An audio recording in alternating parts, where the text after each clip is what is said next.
रात्र पहिली. सावित्री व्रत. आश्रमातील प्रार्थना झाली. सारे सोबती सभोवताली मंडलाकार बसले होते. श्यामच्या मुखचंद्राकडे सर्वांचे डोळे लागले होते. तो भातृसंघ म्हणजे एक अपूर्व दृश्य होते. वाळवंटातील झरा अधिकच सुंदर व पवित्र वाटतो. अंधारात एक किरण ही आशा देतो. सध्याच्या निष्प्रेम काळात मला काय त्याचे, अशा काळात असे प्रेमळ संघ म्हणजे परम आशा होय. त्या भातृसंघातील प्रेमासारखे प्रेम अन्यत्र क्वचितच पाहावयास सापडले असते. तो आश्रम म्हणजे त्या गावातील जीवनाला, साचीव जीवनाला स्वच्छ ठेवणारा जिवंत व पवित्र झरा होय. गावात सर्वत्र शांतता होती. आकाशात शांतता होती. काही बैलांच्या गळ्यातील घंटांचा गोड आवाज दुरून ऐकू येत होता. वारा मात्र स्वस्त नव्हता. तो त्रिभुवन मंदिराला सारखा प्रदक्षिणा घालीत होता. आपली अखंड प्रार्थना गुणगुणत होता.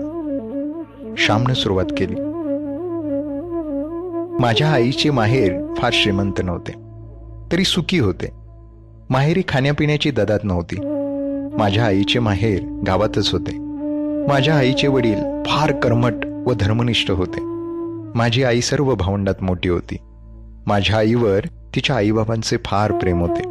माझ्या आईला माहेरी कोणी आवडी म्हणत, कोणी बयो म्हणत. आवडी? खरेच लहानपणापासून ती सर्वांना आवडत असे. बयो? खरेच ती जगाची बयो होती, आई होती. माहेरची गडी माणसे पुढे मोठेपणीही जेव्हा माझ्या आईला बयो म्हणून हाक मारीत, तेव्हा ती हाक किती गोड वाटे म्हणून सांगू. ती हाक मारण्यात असलेला जिव्हाळा हृदयालाच कळे. माझ्या आईला 2 भाऊ व 1 बहीण होती. माझ्या आईची आई अत्यंत नियमित व दक्ष होती. तिच्या घरातील भांडी आरशाप्रमाणे स्वच्छ दिसत. माझ्या आईचे लग्न लहानपणीच झाले होते. सासर श्रीमंत होते. सासरची मंडळी गावात सरदार म्हणून मांडली जात. निदान ते तरी स्वतःला तसे समजत. आईच्या अंगावर सोन्या मोत्याचे दागिने होते. पोत, पेट्या, सरीवाटकी, गोट तोडे सारे काही होते. भरल्या घरात, भरल्या गोकुळात ती पडली होती. सासरचे तिचे नाव यशोदा ठेवण्यात आले होते. सासरी ती लहानाची मोठी होत होती. कशाला तोटा नव्हता. चांगले ल्यायला, चांगले खायला होते. एकत्र घरात कामही भरपूर असे. उत्साही परिस्थितीत सहानुभूतीच्या वातावरणात काम करावयास मनुष्य कंटाळत नाही. उलट 4 धंदे करण्यात धन्यता व आनंद मानतो. मित्रांनो, माझ्या वडिलांच्या अंगावर ते वयाने 17-18 वर्षांचे झाले नाही तोच सारी जबाबदारी पडली होती. कारण आजोबा थकले होते. वडीलच सारा कारभार पाहू लागले. देवघेव तेच पाहत आम्ही आमच्या वडिलांस भाऊ म्हणत असो व लोक त्यांना भाऊराव असे म्हणत. आजूबाजूच्या खेड्यातील लोक आम्हाला खोत म्हणून संबोधित. खोत म्हणजे काय? भिकाने प्रश्न विचारला. श्याम म्हणाला, खोत म्हणजे गावचा ठरीव शेतसारा वसूल करून सरकारकडे पाठविणारा बिनपगारी दलाल. त्याला काही मिळत नाही का? रामने विचारले. हो, मिळते तर. सरकारी शेतसाऱ्याच्या जवळजवळ 1/4 हिस्सा खोताला फायदा असतो. खोत गावातील पिकांची अभावणी करतो, पिकांचा अंदाज करतो. याला पीक धरणे असे म्हणतात. एखाद्या शेतात पीक चांगले नसले तरी चांगले लावतात. लोकांनी वसूल दिला नाही तर सरकारी मदत मिळते व मग जप्ती प्रकरणे होतात. ठरल्या वेळी खोताने शेतसाऱ्याचे हप्ते वसूल आला नसला तरी पदरचे पैसे देऊन भरलेच पाहिजेत. आमच्या वराड नागपुराकडे मालगुजार असतात तसाच प्रकार दिसतो, भिका म्हणाला. गोविंदा उत्कंठेने म्हणाला, पुरे रे आता तुमचे, तुम्ही पुढे सांगा. श्यामने पुन्हा गोष्टीला सुरुवात केली. आम्ही वडवली गावचे खोत होतो. त्या वडवली गावात आमची खूप मोठी बाग होती. धोधो पाणी वाहत असे. दांड बांधून दूर पाणी आणले होते. ते उंचावरून पडत असे. बागेत केळी, पोफळी, अननस लावलेले होते. निरनिराळ्या जातीची फणसाची झाडे होती. कापे, बरके, अर्धकापे. तुम्ही कोकणात याल तेव्हा हे सारे प्रकार तुम्हास मी दाखवी. ती बाग म्हणजे आमचे वैभव, आमचे भाग्य असे म्हणत. परंतु गड्यांनो, ते आमचे वैभव नसून आमचे पाप होते. पाप क्षणभर असते व कायमचे रडत बसते. पाप थोडा वेळ डोके वर करते, परंतु कायमचे धुळीत मिळते. पापाला तात्पुरता मान, तात्पुरते स्थान. जगात सद्गुणच शुक्राच्या ताऱ्याप्रमाणे शांत व स्थिर सदैव तळपत राहतात. खोताने वाटेल त्याला कामाला बोलवावे, बोलावले तर गेले पाहिजे, नाहीतर खोताचा रोष व्हावायचा. गावातील कष्टाळू बायका माणसांनी वांगी लावावी, मिरच्या कराव्या, कणगरे, करिंदे, रताई लावावी, भोपळे, कलिंगडे यांचे वेल लावावे. परंतु या सर्वांवर खोताची नजर असावयाची.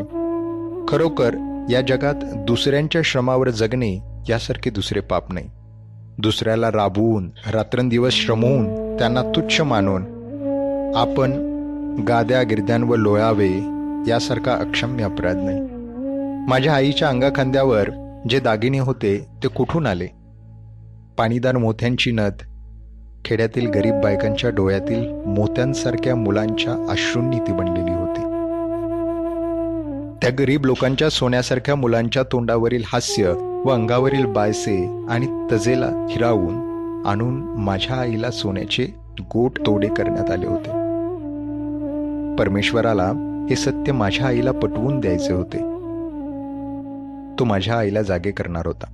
माझे वडील स्वभावाने दुष्ट होते अशातला भाग नाही, परंतु पूर्वजांची प्रथा त्यांनी चालू ठेवली. खोताच्या अवास्तव अधिकाराचा त्यांना अभिमान वाटे. कोणी ऐकली नाही की तर त्यांना वाटे हे कुणबट माजले. कुणब्याला कुणबट म्हणावयाचे व म्हाराला म्हारडा म्हणावयाचे अशी ही पद्धत ठरली. असे म्हणताना आपणच माजलो आहोत, सत्तांध झालो आहोत हे त्यांच्या लक्षातही येत नसते. वडिलांच्या हातात नवीनच कारभार आलेला, तथापि त्यांना फारसा अनुभव आला नव्हता. खोतपणाच्या तोऱ्यात एखादे वेळेस वाटेल ते बोलून जात व अनेकांची मने दुखावली जात. पूर्वजांची ही पापे होतीच. पाप किंवा पुण्य काही मरत नाही. जगात काही फुकट जात नाही. जे पेराल ते पिकेल, जे लावाल ते फुपावेल, फळेल. एकदा काय झाले, ती अवसेची रात्र होती. भाऊ वडवलीस गेले होते. सकाळी 8 वाजता ते त्या गावी जाऊन पोचले होते. आज गावाला जाऊ नका, आज अवस आहे वगैरे घरातील मंडळींनी त्यांना सांगितले. परंतु भाऊ म्हणाले, कसली अवसनी कसला शनिवार, जे व्हावयाचे ते होणार. प्रत्येक दिवस पवित्रच आहे, प्रत्येक दिवस देवाच्या घरूनच येतो. ते वडवलीस गेले. दिवसभर राहिले. 3 सांजा झाल्या व ते घरी परत जाण्यास निघाले. घरोब्याच्या एका म्हातारबाईंनी सांगितले, भाऊदा, 3 सांजा म्हणजे दैत्याची वेळ. यावेळेस जाऊ नका. त्यातून औसेची काय रात. बाहेर अंधार पडेल. तुम्ही नाल्याजवळ जाल तोच अंधार होईल. येथेच वस्तीला राहा. कोंबड्याला उठून थंड वेळेस जा. भाऊनी ते ऐकले नाही. ते म्हणाले, म्हातारे, अगं पायाखालची वाट. झाली रात्र म्हणून काय झाले. मी झपाझप जाईन. दूध काढतात तो घरी पोचेन. भाऊ निघाले. बरोबर गडी होता. त्या म्हातारीचा शब्द जाऊ नका सांगत होता. फळणारी पापे चल राहू नको म्हणत होती. गावातील लोकांनी निरोप दिला. एक जण बेसूर हसला. काहींनी एकमेकांकडे पाहिले. भाऊ व गडी निघाले. अंधार पडू लागला. परमेश्वराचे, संतांचे व सतीचे अश्रू चमकू लागले. वडवली गावापासून 1.5 कोसावर एक पर्या होता. पावसाळ्यात त्याला उतार होत नसे. तो पर्या खोल दरीतून वाहत होता. त्याच्या आजूबाजूस किर्र झाडी होती. त्या झाडीत वाघ सुद्धा असे. तेथून दिवसा ढवळ्याही जावयास नवशिक्यास भय वाटे. परंतु भाऊ निर्भयपणे जात होते. त्यांना भीती माहीत नव्हती. भूते खेते, जीव जीवाणू कसलेच भय त्यांना वाटत नसे. भाऊ दरीजवळ आले. एकदम शिळ वाजली. भाऊ जरा चपापले. पाप हे भित्रे असते. झुडपातून अंगाला काव घातलेले मांग बाहेर पडले. भाऊरावांच्या पाठीत सोट्या बसला व त्यासरशी ते मटकन खाली बसले. झटकन गडी पळत गेला. भाऊंना खाली पाडण्यात आले. मांगाच्या हातातील सुरे चमकत होते. भाऊंच्या छातीवर मांग बसला. चरचर मान चिरायची ती वेळ. करंदीच्या जाईत रातकिडे ओरडत होते. शेजारच्या भवनातून एक भुजंग फुत्कार करीत सनकन निघून गेला. मांगाचे तिकडे लक्ष नव्हते. इतक्यात एका म्हातेरीने ओरड केली, अरे बामणाला मारले, खोताला मारले रे, धावा. ते मांगही जरा भ्याले. भाऊ त्या मांगांना म्हणाले, नका रे मला मारू, मी तुमचे काय केले, सोडा मला. ही अंगठी, ही सल्लोजोडी, हे 100 रुपये घ्या, सोडा मला. दिनवानेपणाने त्या मांगांना ते विनवित होते. म्हातारीच्या ओरडण्याने कोणीतरी येत आहे असे दिसले. कोणाची तरी चाहूल लागली. मांगांनी त्या अंगठ्या, ती सल्लेजोडी, ते 100 रुपये घेतले व त्यांनी पोबारा केला. ते मांग काही खरी खुनी नव्हते, या कामात मुरलेले नव्हते, पण दारिद्र्यामुळे हे घोर कर्म करावयास ते प्रवृत्त झाले होते. त्या क्रूर कर्माच्या मुळानिशी दया होती, प्रेम होते. स्वतःच्या मुलाबाळांच्या प्रेमाने त्यांची खा दूर व्हावी म्हणून ते मांग तो खून करू पाहत होते. कोणी म्हणतात की जंगलात कलह, स्पर्धा हेच सत्य आहे, परंतु त्या कलहाच्या मुळाशी, त्या धडपडीच्या मुळाशीही प्रेम आहे. ते प्रेम संकुचित आहे, एवढेच. सृष्टीचे अंतिम स्वरूप प्रेम आहे, युद्ध नाही. सहकार्य आहे, द्वेष वा मत्सर नाही. असो, भाऊंच्या बरोबरचा गडी जो पळ सुटला तो थेट आमच्या पालगड गावी आला. त्याने घाबऱ्या आमच्या घरी जाऊन सारी हकीकत सांगितली. आमच्या घरातील व गावातील पुरुष मंडळी लगेच चालून गेली. पालगडला पोलीस ठाणे होते, तेथे वर्दी देण्यात आली. घरात बातमी येताच हकांत झाला. साऱ्यांच्या तोंडचे पाणी पाळाले. घरात दिवे लागले होते, परंतु साऱ्यांची तोंडे काळवंडली होती. कच्चे खाणे आणि कच्चे पिणे, तेथे तर प्राणांशी प्रसंग होता. त्यावेळेस आम्ही कोणी झालेलो नव्हतो. आईला समजू लागले होते. बायकांना लवकर समजू लागते. माझी आई ती सारा कथा आम्हाला सांगे. आई देवाजवळ गेली. निर्वाणीचा तोच एक सखा. देवाजवळ जाऊन आईने पदर पसरला. ती म्हणाली, देवा नारायणा, तुला माझी चिंता, तुला सारी काळजी. आई जगदंबे, तुझी मी मुलगी, मला पदरात घे. माझे कुंकू राख, माझे चुडे अभंग ठेव. माझे सौभाग्य नको. आई त्यावर कुऱ्हाड नको पडू देऊ. मी काय करू, कोणते व्रत घेऊ? देवा, माझी करुणा येऊ दे रे तुला. तू करुणेचा सागर, येऊ दे हो घरी सुखरूप. पाहीन त्यांना डोळे भरून, नांदू तुझ्या आशीर्वादाने सुखाने जन्मभर. मला दुसरे काही नको. नकोत हे दागिने, नकोत ही मोठी वस्त्रे. कशाला मेली ती खोती, नको मला काही नको. पती हाच माझा दागिना, तेवढा दे देवा. असे म्हणून आई विनवू लागली, रडू लागली. आईने देवाला आळवले, प्रार्थिले, परंतु नुसती प्रार्थना काय कामाची? प्रत्येक गोष्टीत त्याग पाहिजे, व्रत पाहिजे. माझ्या आईने या रात्री सावित्रीचे व्रत घेतले. मित्रांनो, जीवनाच्या कठीण प्रसंगी धीर द्यावयास भारताच्या इतिहासात कितीतरी दिव्य स्त्री पुरुष रत्ने आहेत. राम आहे, हरिश्चंद्र आहे, सीता आहे, सावित्री आहे. तुम्ही इतिहासात लिहा किंवा लिहू नका, सावित्री अमर आहे. स्त्रियांना सदैव ती धीर देईल, मृत्यूशी झगडण्याचे धैर्य देईल. मनुष्याचा पवित्र व निर्मळ निश्चय मरणाजवळ जगण्यासही बळ देत असतो. माझ्या आईचे सौभाग्य आले. भाऊ घरी आले. त्या वर्षापासून आई सावित्रीचे व्रत करी. दरवर्षी ज्येष्ठी पुनव येण्याच्या आधी 2 दिवस ती उपवासास सुरुवात करी. घेतलेले व्रत कधी सोडता येत नाही.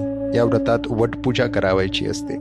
आकाशाला कवटाळू पाहणाऱ्या चिरंजीव अक्षय वटाची पूजा करून अक्षय सौभाग्य मिळवावयाचे. वटवृक्षाप्रमाणे कुळ वाढो, ते जगाला छाया देवो, आधार देवो. वटवृक्ष उंच वर जाऊन जणू स्वशरीराने देवाच्या पायाला स्पर्श करतो. त्या प्रेमाने कोयालाही वर जाण्याची, उन्नत होण्याची सदैव इच्छा असो. वटवृक्षास अनेक पारंब्या व तणावे फुटतात. त्याप्रमाणेच कोळविस्तार हो व कोयाला बळकटी येऊ. या व अशा शेकडो भावना या वटपूजेने कळत वा नकळत बायकांच्या जीवनात येत असतील. सावित्री व्रताचे दिवस जवळ येत चालले. म्हणजे माझी आई गंभीर होत असे. मी त्यासंबंधीचीच एक आठवण सांगणार आहे. आतापर्यंतची ही प्रस्तावनाच होती. त्यावेळेस मी 8-9 वर्षाचा असेन. सावित्री व्रताला आरंभ होणार होता. माझी आई हिवतापाने आजारी होती. हिवताप सारखा तिच्या पाठीस लागला होता. या व्रतात 3 दिवस वडाला 108 प्रदक्षिणा घालावायच्या असतात. आईला जरा चालले तरी घेरी येत होते. आईने श्याम अशी हाक मारली. मी आईजवळ गेलो व विचारले, काय आई, काय होते? पाय का चेपू? आई म्हणाली, पाय नको रे चेपायला, मेले रोज चेपायचे तरी किती, तू सुद्धा कंटाळा असशील हो, पण मी तरी काय करू. आईचे ते करुण शब्द ऐकून मला वाईट वाटले. मी रडू लागलो. आई पुन्हा म्हणाली, श्याम, तू दिवसभर काम करून दमतोस हो, पण उद्यापासून तुला आणखी एक काम 3 दिवस करायला सांगणार आहे.